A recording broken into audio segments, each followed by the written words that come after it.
Cassidy. Cassidy. I was calling you something else. You got every Irish name except mine. Mr. Drew, I enjoyed your testimony, but let's explore it a little bit.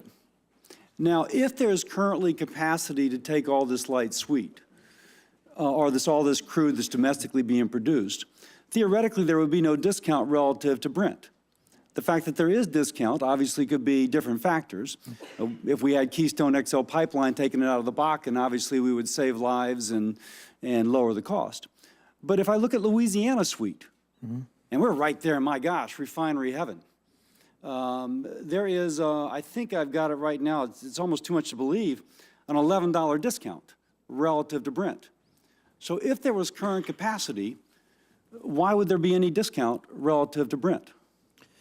Well, you know, Senator Cassidy, you're right, but let's not take a snapshot in time as we sometimes do and say, okay, this is now we've got to make our decisions right today on what's happening. You know, over the past years, months, you're seeing that Brent WTI discount shrinks. As a matter of fact, not too long ago, Brent was selling you know, a little bit less than WTI in certain areas. So what we're saying is that all we want you to do is make sure you understand. No, I'm sorry. Let me just finish, though. Yeah. Let's explore this a little bit Yeah. more. You're surveying your members, and Right. frankly, it is in the interest of your members to reply that they have increased capacity. They know this debate is taking place, and they'd like to indicate that they can absorb the capacity and that shipping overseas is not required. Right. So when you surveyed them, did you get some sort of documentation of the amount of money that they are currently investing to expand capacity? Did they send you a list of the bonds that they put out, et cetera? We as my testimony says, they're putting, you know, $5 billion into. I accept that's what they said. I've learned in this job to say what I've been told, not what I know. Well, And the reason I say that is because, again, we have this discount. And Bakken you could explain because we can't get the Keystone passed.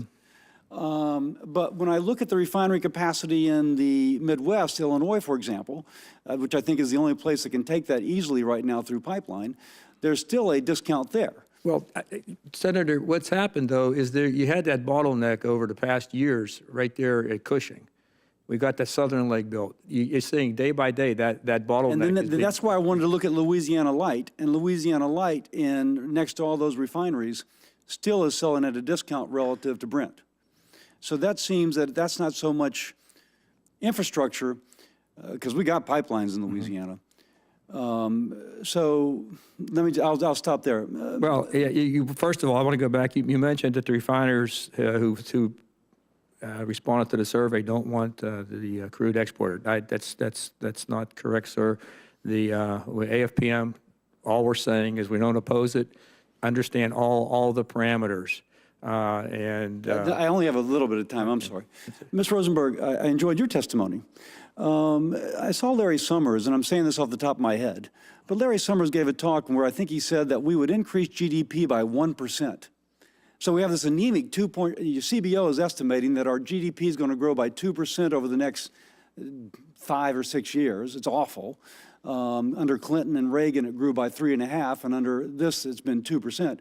We could increase it by 1% just by allowing exports. Now, I know there's people in Louisiana that travel to North Dakota to work in the Bakken because there's such a demand for labor, folks who make good money by traveling there. Any thoughts upon Summers' estimate of 1% growth in GDP by allowing exports? What that would mean in terms of jobs for working families, because right now that's what we're struggling to create. I certainly think of his remarks as authoritative on such issues. There are other people who've made other particular estimates for the amount of increase that allowing crude exports would give to our GDP. There's a range of estimates, but broadly, there's a belief amongst independent analysts and many stakeholders in this industry that, in fact, there would be quite a significant GDP bump. associated with lifting the ban and therefore stimulating growth in the industry. I'm out of time. I'll just say that, again, if our principal challenge right now is creating jobs for blue-collar workers, there's like no industry better for creating blue-collar jobs than that for the exploration and production of fossil fuels. And it's by definition domestic, so it cannot be shipped overseas, although the product can. So I would just say anything that could increase GDP by 1% is certainly something we should explore, because there's some family out there whose livelihood depends upon us making a wise decision, and the wiser the better in terms of domestic job growth. Madam Chair, I yield back. Senator Cassidy, thank you.